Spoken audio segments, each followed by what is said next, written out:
Bonjour et bienvenue pour la suite de l'explication du deuxième texte de la création.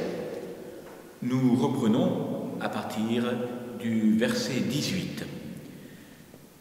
Dans ce verset, Dieu dit « Il n'est pas bon que l'homme soit seul, il faut que je lui fasse une aide qui lui soit assortie. » Jean-Paul II verra dans cette solitude de l'homme, lors d'une audience du 24 octobre 1979, une intégration dans une relation unique, exclusive et absolument singulière avec Dieu lui-même.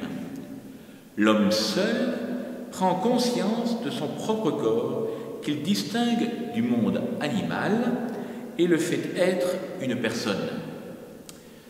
Lui seul peut cultiver la terre et la soumettre. Nous voyons dans l'aide assortie la nécessité pour l'homme d'une vie sociale et d'avoir des semblables.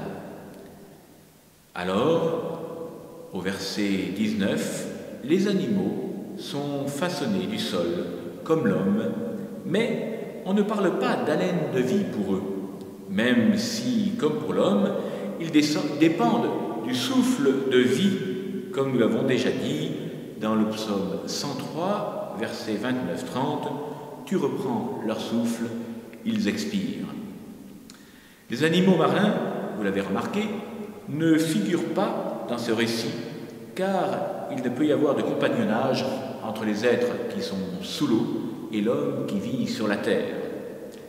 L'homme donne un nom, comme dans le premier récit de la Genèse, au chapitre 1, verset 5, Dieu appela. Cela veut dire que l'homme est le maître, il domine sur eux. Mais la différence, tant physique que spirituelle, est trop grande pour que l'homme puisse voir en eux un compagnon qui lui soit semblable. Dans le fait que l'homme donne un nom, nous voyons aussi un autre don fait à l'homme, le langage.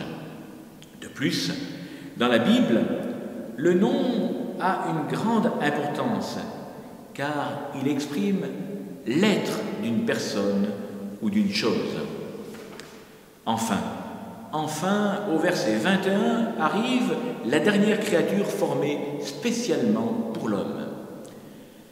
Il fait tomber sur lui une torpeur, sorte de sommeil profond et extraordinaire, comme en Genèse 15, verset 12, une torpeur tombe sur Abraham lorsque Dieu fait alliance avec lui, ou encore dans le premier livre de Samuel, au chapitre 26, verset 12, une torpeur est tombée sur Saül et ses hommes, qui permet à David de lui prendre pendant la nuit sa gourde et sa lance, ou encore, comme nous le connaissons bien, dans le récit de la transfiguration, une torpeur tombe sur les apôtres.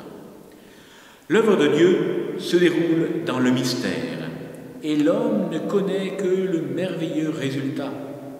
La belle et délicate description qu'en fait le narrateur souligne, sous le couvert du symbolisme, de la côte, le lien étroit qui unit l'homme et la femme dans une égalité de nature.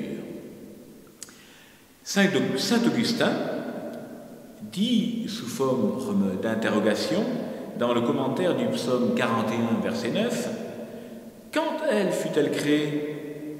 Quand Adam dormait. Quand les sacrements jaillirent-ils du côté du Christ ? Quand il dormait sur la croix. Parce que Adam était la forme du Christ à venir, Adam lui aussi dormait quand Ève fut tirée de son côté. Adam en figure du Christ, Ève en figure de l'Église, c'est pourquoi elle fut appelée Mère des vivants. » Le verset 22 est un récit imagé qui exprime l'origine commune et complémentaire de l'homme et de la femme. L'homme est sans cesse à la recherche de quelque chose qui lui a été ravi, tandis que la femme vit dans la nostalgie de la carrière de chair dont elle a été tirée.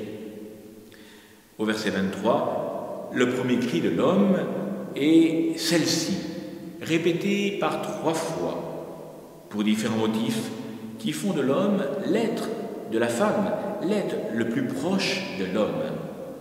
L'expression « l'os de mes os et la chair de ma chair » est une expression courante dans le monde sémitique qui souligne le lien étroit de parenté. Il y a, dans le nom que l'homme donne à la femme, un jeu de mots en hébreu sur Isha, la femme, et Ish, l'homme, comme en français, époux, épouse. Le Siracide confirmera la joie de l'homme d'avoir une femme en disant, au chapitre 36, verset 24, « Qui acquiert une femme a le commencement de la fortune, une aide semblable à lui, une colonne d'appui. » Nous nous retrouvons dès demain pour la suite de ce deuxième récit de création et peut-être commencer la chute. Vous pouvez retrouver dès aujourd'hui sur le Facebook du sanctuaire de Rocamadour, à partir de 8h30, la messe de la fête de l'Annonciation en live depuis notre sanctuaire. Bon courage à vous et que la Vierge Marie vous protège.